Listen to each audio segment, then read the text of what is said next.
50 years ago, it's a lot of people living in here farming much cocoa beans. Now it's all rainforest, like a jungle, and we find the cocoa beans here. Let me open up.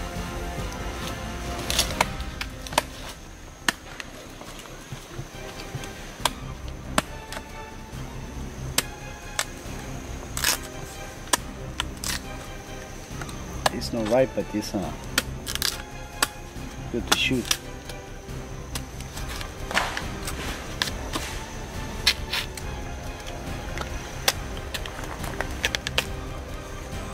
Try it? You got a knife with it? Good.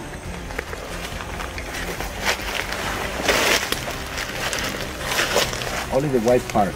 If they got a seed into it. How does it taste? If you want to eat the seed, you can eat it too. It's delicious. It's absolutely fantastic.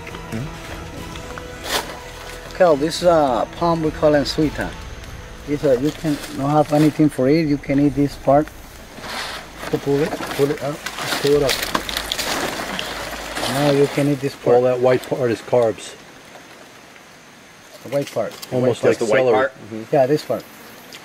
Tastes like celery. It does. It's like a heartier celery. Thicker. Good. Hey, Fibrous. You don't have nothing to eat? This. It's Good. like a palm. So one of the most abundant source of food in the jungle is heart of palm. Some of the identifying features are these leaves right here, spread around like this. And then you have the root. It's elevated like this. They also call it a walking palm. There's plenty of food on this thing. So let's just cut it down. Watch out.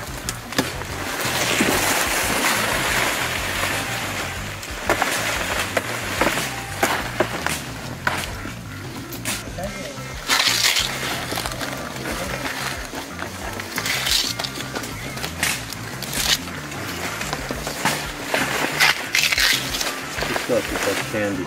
Love it. You love it? Love it.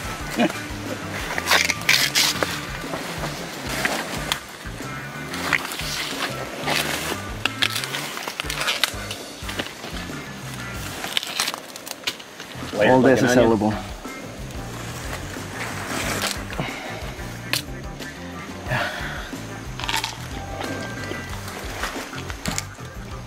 Tender and chewy.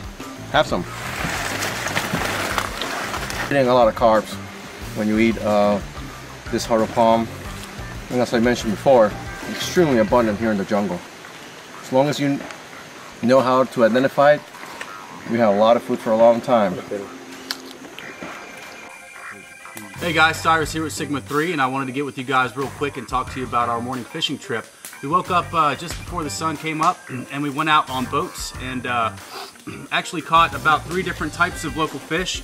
What we have here is the machaca, which is known to the locals as an aphrodisiac. This fish is very similar to the piranha, which is found in the Amazon area, but here this is what they consider their piranha. It has huge teeth. In fact, it actually destroyed our treble hooks. We had to rehook our Rapala fishing lures.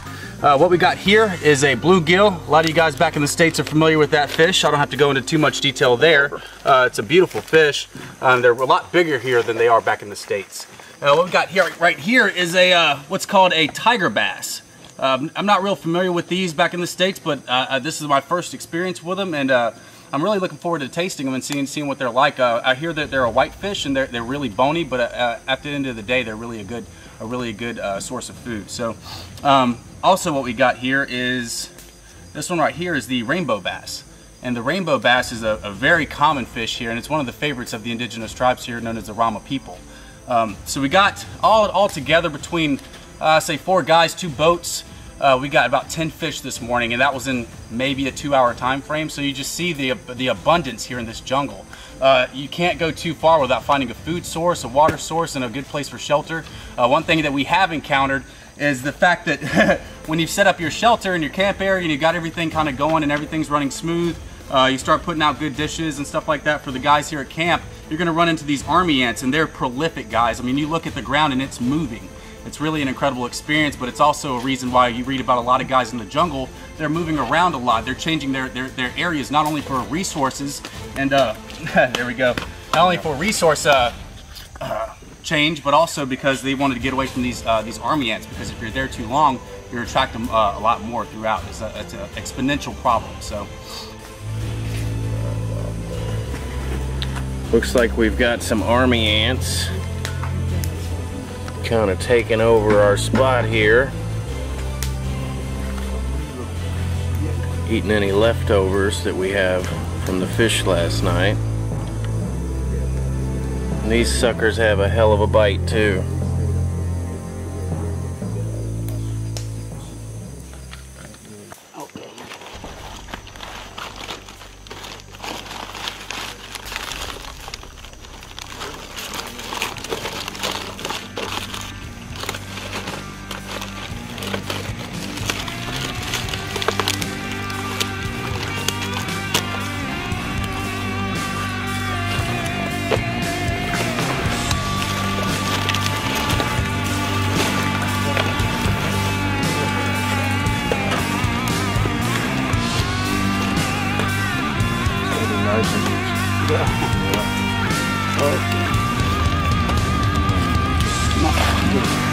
You're stepping right on, bro. Yeah.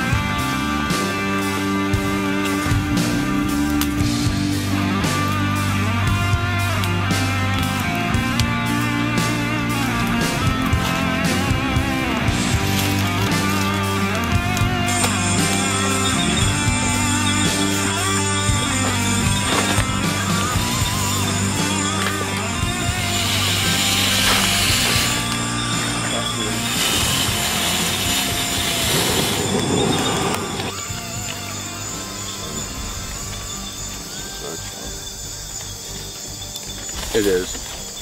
It's absolutely delicious. Oh wow. That's some of the best bass I've ever had in my life. I don't even like bass back Yeah, me home. neither. There's no fantastic whatsoever. That's ridiculous.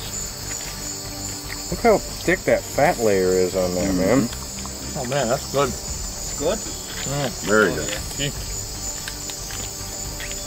We haven't even been here 5 hours and we've already got food, shelter, water, fire.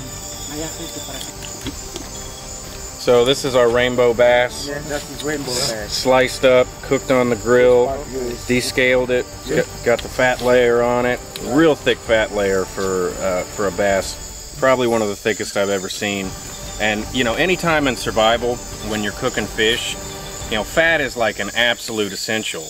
And so when you cook your fish, you typically want to scale them, because if you don't scale them, you end up losing that fat if you peel it off later. So this is a great way of eating these fish. You're getting a high amount of calories. It's super simple. 4 Y sticks, throw up a grill, throw some palm leaves on it, and throw it on the fire, and it's ready to eat.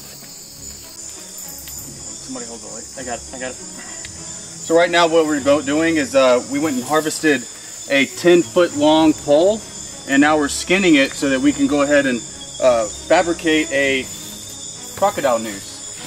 And this is a method used by many primitive cultures around the world, and it happens to be one of our favorite methods for capturing animals that could potentially put you in danger when you're stranded out in the bush and you don't have access to immediate medical facilities. So what we'll do is we'll get this fashioned up, and then we'll get back to you and show you what it looks like in the end result. Thanks. Rich that guy perfectly. What Cyrus is doing here is he's taken the pole and thinned it on both sides so that we can take a multi-tool awl and just drill through it. Now if we didn't have a multi-tool awl, then we could drill through it with a piece of hardwood. You could take a piece of flint, you could use primitive cordage, that kind of stuff, but we have some basic EDC equipment we're going to use to make life a little bit better out here in the bush.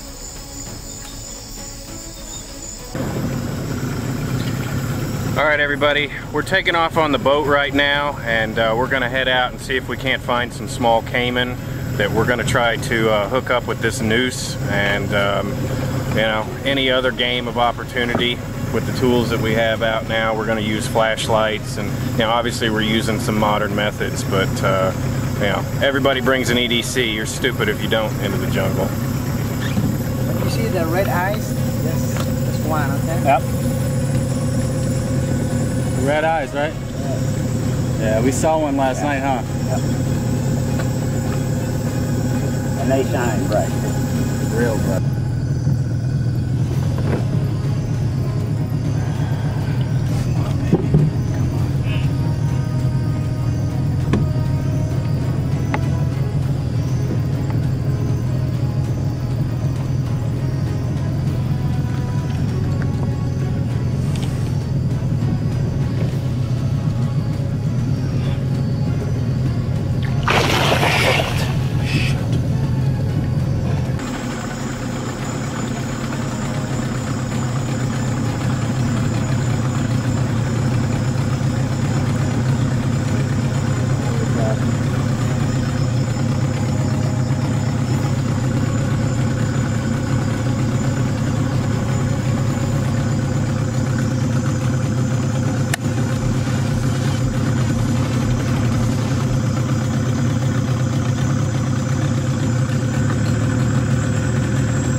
So our Rama guide told us basically it's a full moon out tonight, and a lot of the times the caiman aren't as active during full moon type settings. So we kind of got skunked tonight. We only saw one.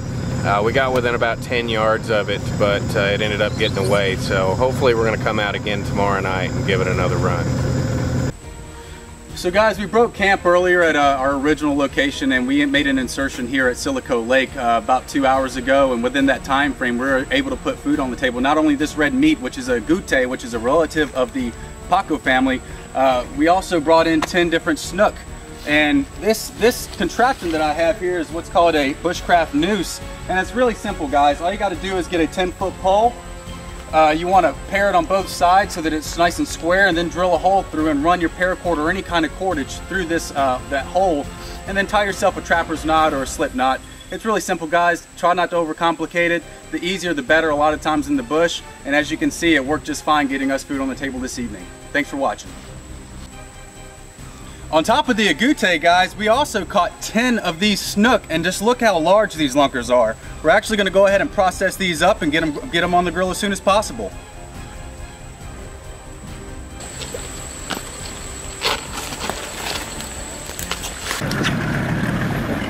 Right now the guys are going to go for some breadfruit, which is our favorite. It's like French fries. You can see the tree here. It's a breadfruit tree. Best tree ever in the jungle. Look at that. Quítate la bota.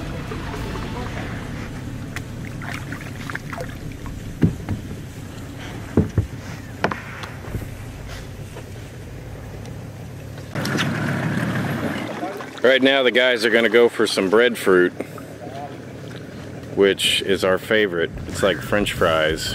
You can see the tree here. It's a breadfruit tree. Best tree ever in the jungle.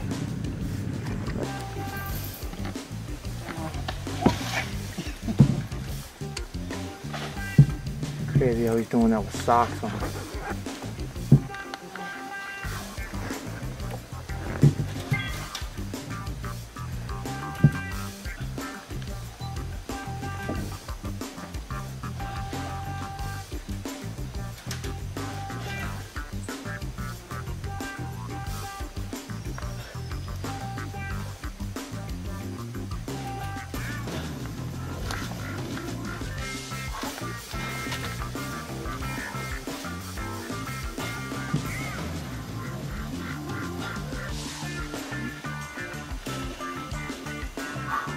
Come on, Rito, you can do it. Woo. There's some of that breadfruit, buddy.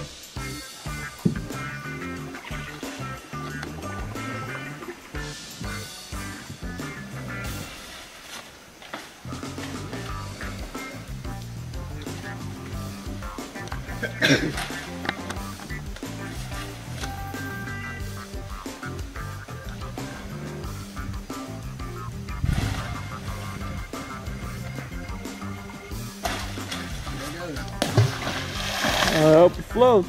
It does. All right.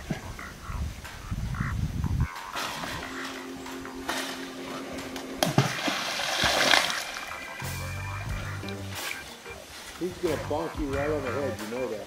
I'm waiting for it at any time. Get them all. Hey, get them all? Yeah, get them all.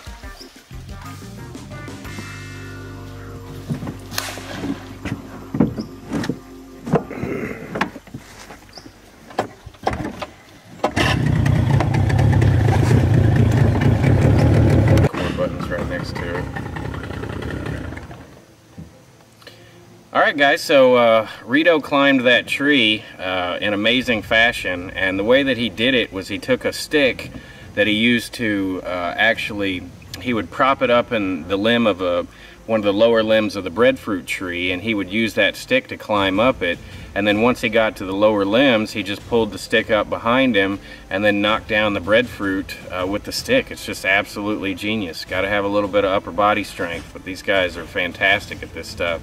And this stuff is like addictive. I mean, it's seriously like French fries in a tree if you've got a little bit of grease. And there's plenty of hogs. There's, you know, other ways that you could procure grease, but they can be baked, they can be cooked in a whole bunch of different ways. And I'm seriously, like, I've been living on this. This is fantastic.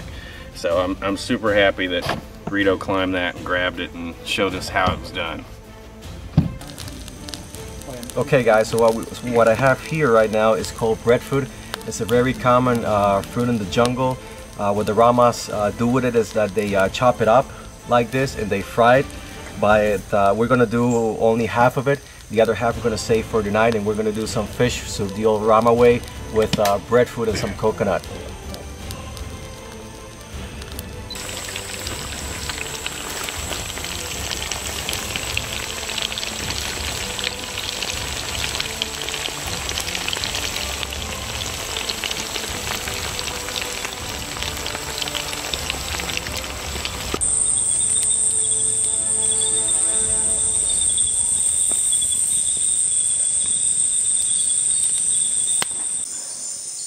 Alright guys, Cyrus here, back with you. Just want to talk to you a little bit about the setup we did here. We threw up a couple Y sticks. We got 4 Y sticks here, and then a couple crossbars here to support the grill setting that we put up here to cook our agouti. And I got to tell you guys, it's absolutely amazing. It actually tastes a little bit like a cross between steak and chicken. Chicken being the texture, steak being the flavor, obviously. This stuff is great, guys. We also took the liberty of roasting some of this heart of palm. And this is not the bitter version of heart of palm. It's actually the sweeter version. It tastes a lot like celery, kind of with a cabbage texture to it. So just stay tuned, guys. We'll be right back with you, and we'll have more coming up. So we were out chasing chickens, and Narciso's wife was going to cook us a nice dinner before we go into the jungle, and we just happened to run into this nice snake, so we decided, what the heck, we're going to fry him up as well. He's about, oh, I don't know, 6-7 foot long. And the way we like to do it, or at least the way I like to do it, is we cut them up, we skin them, we cut them up into medallions and lightly fry them with a little bit of spices, and they are really, really tasty. So I've never personally eaten a jungle snake, so I've eaten hundreds of them back home, and I love them. So this is going to be quite the treat. I'll lean up against this tree over here. And not moving, huh?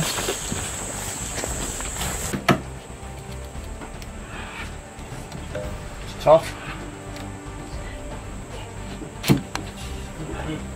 There's no one standing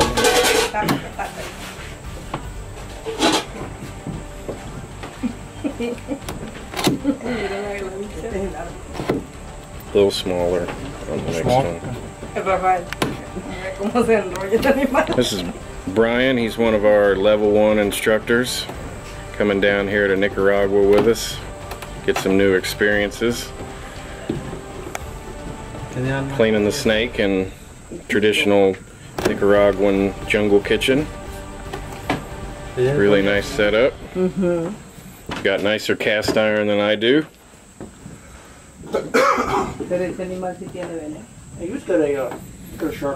This is the chicken we're having for dinner, free range. Take that. You try whacking.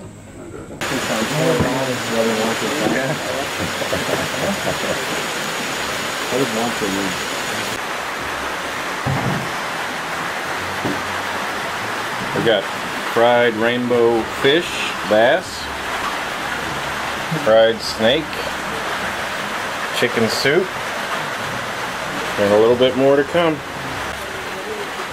The boys and I are having a fantastic dinner here at Narciso's house. We've had fried fish, we've had fried snake, chicken soup, killed the chicken, you know, right out there, free range, and his wife cooked it up for us. It's been really fantastic. We've seriously enjoyed our time here. It's been a real honor to have, you know, for them to have us into their home and, you know, have him teach us a few things and show us his lifestyle and just tell him a little bit about the food, guys. Steak is fantastic. A little bit of lemon on them. Put some wild game seasoning. Not a whole lot of meat on it, but it's very, very good. The soup, chicken soup, let me tell you, almost as good as mine. You know, I'm just bragging a little here, but there's potatoes in it, and I believe they said there's some bananas. It's got a little bit of spice to it. Fabulous. I mean, excellent, excellent. I had the rainbow bass, and you know, it was one of the meatiest fishes that I've eaten since I've been here. It's absolutely great. Definitely worth the trouble to fry it.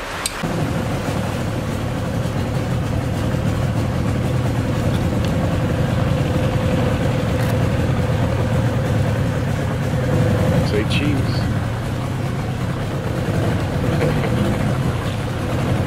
So right now we're headed to Narciso's. He lives down kind of a little bit of a treacherous looking swampy area, but it's a nice little canal.